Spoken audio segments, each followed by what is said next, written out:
सर्वत्र श्री हनुमान जी हैं, लेकिन कथा में आज हम डॉक्टर हनुमान का आवाहन करते हैं कि आप पधारिए और किसी भी प्रकार की कोई बाधा उत्पन्न ना हो, आप ही संभालिए। तो हनुमान जी आ चुके हैं, समझ लीजिए, संभालने के लिए। अब आप निश्चिंत होकर के कथा सुनेंगे, यज्ञ की परिक्रमा करेंगे और भरपूर आनंद लेंगे।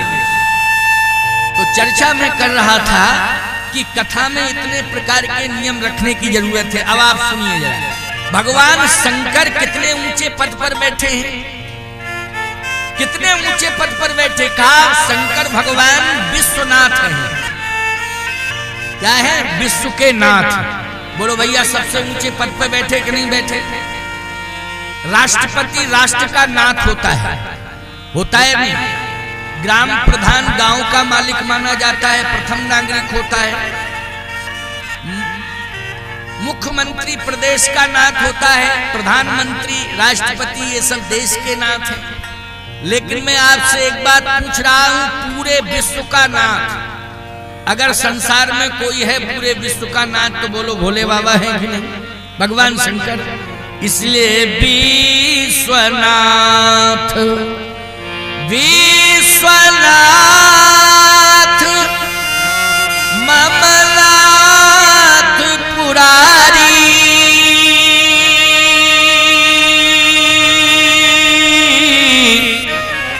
उत्तर भुवन महिमा विदित तुम्हारी। विश्वनाथ ममनाथ पुरारी, भगवान शंकर पूरे विश्व के नाथ, इतने ऊंचे पद पर बैठे हैं। अच्छा, उनकी पत्नी सती, ये दक्ष प्रजापति की बेटी है सती, वो भी उनके साथ कैलाश पर्वत पर है। लेकिन कथा सुनने के लिए, जबकि उनसे बड़ा कथावाचक भी दुनिया में कोई नहीं है। भगवान शंकर जैसा कथावाचक कहां होगा भैया? उनकी कृपा से ही तो ये कथाएं हुई। उनसे बड़ा कोई कथावाचक नहीं है, उनसे प्रभावशाली कोई नहीं, उनसे बड़ा साधु भी कोई दुनिया में नहीं है। भगवान शिव से बड़ा साधु भी दुनिया में नहीं है, उनसे बड़ा ज्ञानी भी दुनिया में कोई नहीं है। क्योंकि गूढ़ तत्वन साधु दुरावे, ओ आरती अधिकारी पावे। ये भगवान शंकर के लिए ही संकेत है। इसलिए उनसे बड़ा ज्ञानी नहीं है कोई, उनसे बड़ा साधु नहीं है दुनिया में कोई, और उनसे बड़ा विश्वनाथ नहीं है कोई। उनसे बड़ा कौन? विश्वनाथ। विश्वनाथ एक ही है दुनिया में, दो नहीं है, तीन नहीं है, एक ही विश्वनाथ है कि नहीं? बोलो, एक ही विश्वनाथ है। विश्वनाथ ममनाथ पुरारी, और त्रिभुवन महिमा विदित तुम्हारी। इतने बड़े प्रभावशाली भगवान शंकर, इतने बड़े ज्ञानी भगवान शंकर, इतने बड़े संत भगवान शंकर, लेकिन फिर भी कथा सुनने के लिए जाते हैं। बोलो, जाते हैं कि नहीं? कब? पढ़ो बालकांड। एक बार त्रेता जुग माही,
भगवान शंकर कैलाश के शिखर से उतरकर कुंभज ऋषि के आश्रम में कथा सुनने के लिए जा रहे हैं। करे चाहे जितने ऊंचे पद पर कोई क्यों ना बैठा हो, उसे पद से उतरकर कथा सुनने आना चाहिए।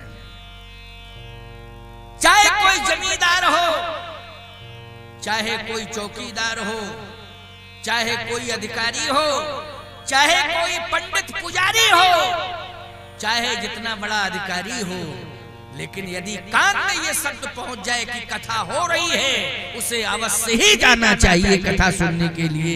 निश्चित रूप से कथा उसका मंगल करेगी, कल्याण करेगी कथा।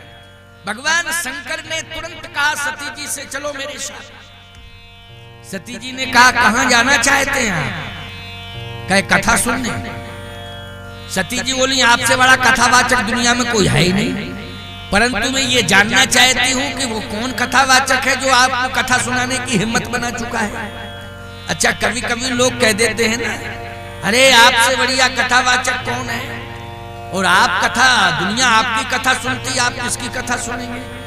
याद रखना, ऐसे जो सेवक हों उन्हें डांट देना चाहिए तुरंत। ऐसे सेवकों को डांट देना चाहिए, स्वामी को तुरंत फटकार लगाना, खबरदार, ये शब्द हम नहीं सुनना चाहते। सावधान, कोई कितना ही बड़ा धनवान क्यों ना हो, कितना ही बड़ा बुद्धिमान क्यों ना हो, लेकिन यदि उसके कानों में यह आवाज पहुंच गई है कि कथा हो रही है, तो धन का अभिमान छोड़े, बुद्धि का अभिमान छोड़े, पद का अभिमान छोड़े, और सीधी सी बात, इस घोर कलिकाल में अगर असली भगवान है तो भगवान की कथा ही है, उसी कथा में उसे भगवान का दर्शन, बोलो है कि नहीं, भगवान की कथा ही भगवान से मिलाएगी, और कथा सुन के ही भगवान को प्रकट किया जा सकता है, और कोई उपाय नहीं है, कोई उपाय नहीं है, कोई दूसरा चारा नहीं है।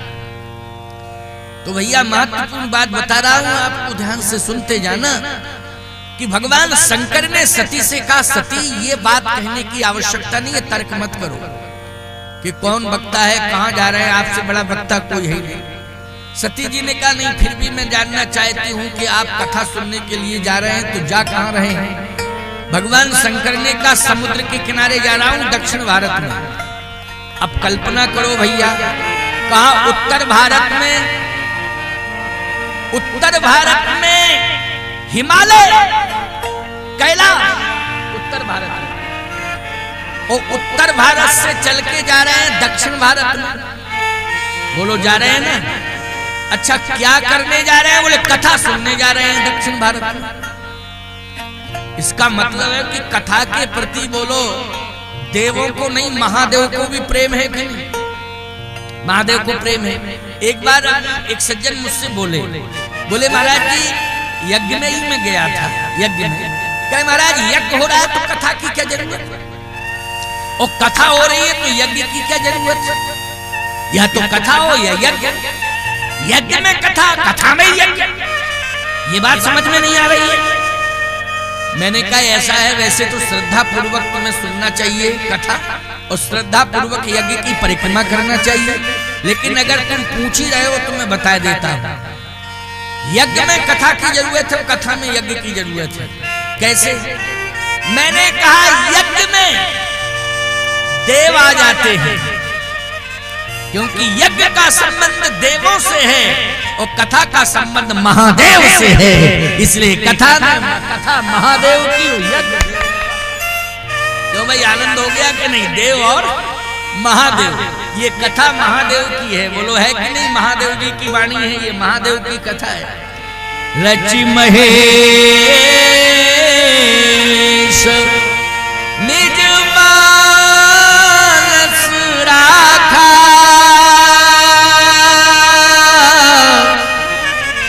पाए सुसमय शिवासन भाखा। रच महेश निज मानस राखा, पाए सुसमय शिवासन भाखा। भगवान के, शिव के हृदय में राम कथा है, इसलिए मैं कहता हूं कि शिव जी की ही कथा है ये, महादेव की कथा। तो भगवान शंकर ने कहा कि पार्वती, सती, पार्वती तो बाद में हूं, सती, दक्षिण भारत जा रहा हूं, दक्षिण भारत। दक्षिण भारत में क्या है? कहे वहां कथा हो रही है। वक्ता कौन है? अरे सती, तुम्हें पता नहीं है वक्ता कौन है? कौन है महाराज, नाम बताओ। कहे पहले तो कथा सुनो, वक्ता का नाम बाद में पता चल जाएगा। आजकल तो परंपरा ये हो गई कि पहले ही प्रचार हो जाता है कौन वक्ता आ रहे हैं। क्यों भाई? पहले ही प्रचार हो जाता है कि कौन वक्ता आ रहे हैं और वक्ता का नाम सुन के श्रोता आते हैं, इसलिए प्रचार कराया जाता है। लेकिन भगवान शंकर का मत है कि जहां भी कथा हो रही हो वहां ये मत पूछो कि वक्ता कौन है, पहले पहुंच जाओ, कथा सुनो, वक्ता का दर्शन अपने आप हो जाएगा कि नहीं? और वक्ता का दर्शन होगा तो उसमें कोई नाम का वक्ता तुम्हें दिखाई नहीं देगा, स्वयं वक्ता के रूप में नारायण का दर्शन तुम्हें वही हो जाएगा कि नहीं हो जाएगा? नारायण का दर्शन होगा। भगवान शंकर ने कहा सती नाम मत पूछो। सती जी ने कहा जब पूछ ही दिया है तो बता ही दो, क्या दिक्कत की बात है? और जब पूछ ही दिया है तो बता दो। अच्छा यही तो स्थिति है, मैं आपको क्या बताऊं। पत्नी अगर जिद पड़ जाए, पीछे पड़ जाए, तो फिर पति को बताना ही पड़ता है, मानना पड़ता, स्वीकार करना पड़ता है नहीं? क्योंकि संतुलन बनाना है बेचारे को। पत्नी अगर कुछ पूछे तो फिर बताना ही पड़ता है, बताना पड़ता है। पत्नी कुछ मांगे तो देना पड़ता है। केकई ने मांगा तो दशरथ जी ने दिया कि नहीं दिया? लेकिन उसने पहले ये नहीं कहा था डायरेक्ट कि राम जी को वन भेजो, पहले ये कहा था देन कहे वो दो ही वरदान। आपने 2 वरदान देने के लिए कहा था, यहां से शुरुआत की। दशरथ जी बोले हाँ कहा तो था, तो आज मौका आ गया है 2। तो दशरथ जी को ये कहना चाहिए था पहले ये तो बता मांग क्या रही है, पहले ये तो बता कि मांग क्या रही है, पूछना चाहिए था कि नहीं? लेकिन उन्होंने कहा मांग ले मांग ले मांग ले, क्या दिक्कत है? क्यों भाई डायरेक्ट कह दिया मांग ले? अरे पहले ये पूछना चाहिए अच्छा जी एक बात बता मांग क्या है तेरी। जैसे मान लो मेरे पास कोई आए कहे महाराज आशीर्वाद दो आशीर्वाद दो, तो हम कहे आशीर्वाद है नहीं, आशीर्वाद में कुछ दो। तो हमें ये पूछना चाहिए क्या दें, क्या चाहते हो। हमें ये नहीं कहना चाहिए कि जो तू मांगेगा वही दे दूंगा। और कहीं उसने कह दिया कि कामतानाथ की रजिस्ट्री कर दो मेरे नाम, तो समस्या खड़ी हो जाएगी। क्यों भाई? तो हमें ये भी तो पूछना चाहिए कि आखिर अरे भाई तूने कहा आशीर्वाद दो, उन्होंने कहा आशीर्वाद कहे मेरा आशीर्वाद में कुछ दो।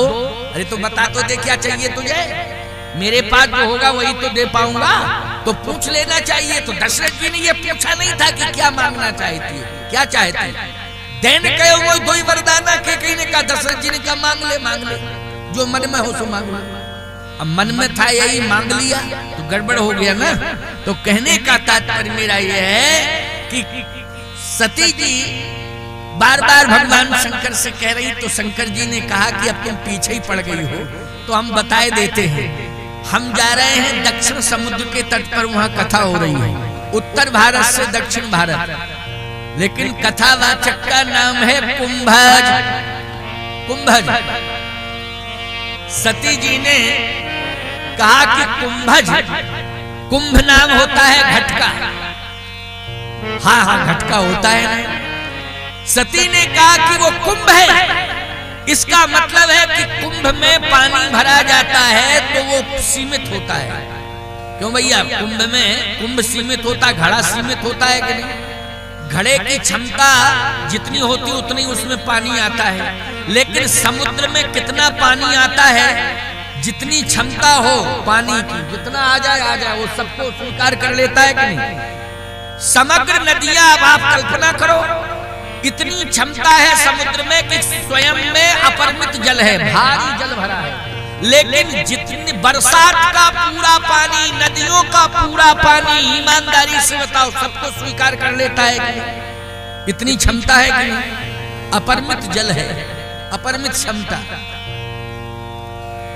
भगवान शंकर से कह रहे हैं सती जी आप ज्ञान के समुद्र हैं, ज्ञान के समुद्र, और जिसके पास कथा सुनने जा रहे हैं वो ज्ञान का घट है, ज्ञान का घट है।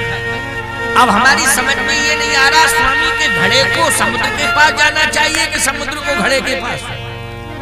अच्छा एक बात बताओ, घड़ा एक नहीं कई घड़े समुद्र के पास पहुंच जाए तो कोई समस्या नहीं, और समुद्र कहीं घड़ा के पास आ गया तो समस्या आ जाएगी कि नहीं? और जिस घर में घड़ा रखा होगा वो घर में समस्या। और जिस गांव में घर होगा वही गांव में समस्या। क्यों? समस्या ही समस्या बढ़ती जाएगी। एक बार सुनामी लहर आई थी, सुनामी लहर, और याद रखना वो ऐसी सुनामी लहर आई समुद्र में कि समुद्र के अंदर ही 100 फीट ऊंची पानी की दीवार खड़ी हो गई। 100 फीट ऊंची पानी की दीवार समुद्र में खड़ी हो गई, और वो दीवार फिर समुद्र से निकली पूरे 100 फीट के आकार में, तो कई 100 किलोमीटर तक चली गई। जहां जहां तक गई पूरे गांव नष्ट हो गए। बोलो न, सुनामी लहर आई थी ना एक बार समुद्र में, वो दक्षिण भारत को उसने प्रभावित कर दिया था। तो कहने का तात्पर्य मेरा ये है कि आज सती जी यही तो बता रही है कि आप ज्ञान के समुद्र हैं और वो ज्ञान के घट हैं कुंभ। समस्या उनके सामने खड़ी हो जाएगी। अच्छा भाई, कोई सामान्य वक्ता हो, बहुत बड़ा वक्ता आ जाए श्रोता बन के, तो भूल ही जाता कथा कहना कि हम कथा क्या सुना। इतना बड़ा वक्ता आया है, कहीं हमसे भूल ना हो जाए। बोलो भाई, भूल ना हो जाए। तो पहली बात तो यह है कि चाहे वक्ता बड़ा हो चाहे छोटा हो, भयमुक्त होकर के कथा कहना चाहिए। समझ रहे हो कि नहीं? वक्ता चाहे छोटा हो चाहे बड़ा हो, चाहे असीमित ज्ञान हो चाहे सीमित ज्ञान हो, लेकिन उसे व्यास गद्दी पर बैठकर निश्चिंत होकर के कथा कहना चाहिए। भय मुक्त होकर कथा कहना चाहिए। ये वक्ताओं के लिए भी निर्देश है। कथा कहने में किस बात का भय? भगवान की कथा कहने में भय। भगवान की कथा कहने में भय नहीं होना चाहिए। भगवान की कथा तो भय मुक्त करती है जी।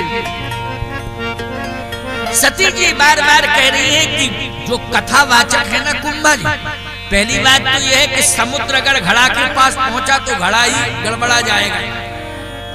पता नहीं घड़ा क्या सोचेगा कि अब हम क्या करें, कैसे संभालें। इसलिए मेरी प्रार्थना है कि आप अपनी मर्यादा में रहें, कुंभज को कथा कहने दो। भगवान शंकर ने कहा ये बताओ तुम साथ चल रही हो कि पंचायत कर रही हो? अगर तुमको साथ चलना हो तो मेरे साथ चलो, और नहीं पंचायत करनी हो तो आराम से घर में बैठो, कैलाश पर्वत पे बैठो, मैं जा रहा हूं। अच्छा, सती जी भी समझ गई कि भोले बाबा भी मूडी हैं और कभी कभी भांग का डोज ज्यादा ले लेते हैं, तो फिर कहने क्या भस्मासुर को वरदान दे देते हैं। जिस दिन भस्मासुर को वरदान दिया था उस दिन ज्यादा भांग पी ली थी, उस दिन ज्यादा भांग पी ली, तो ऐसा वरदान दे दिया भस्मासुर को कि तू जिसके ऊपर हाथ रखेगा वही भस्म हो जाएगा। सोच समझ के वरदान देना चाहिए। तू जिसके ऊपर हाथ रखेगा वही भस्म हो जाएगा, वही भस्म हो जाएगा।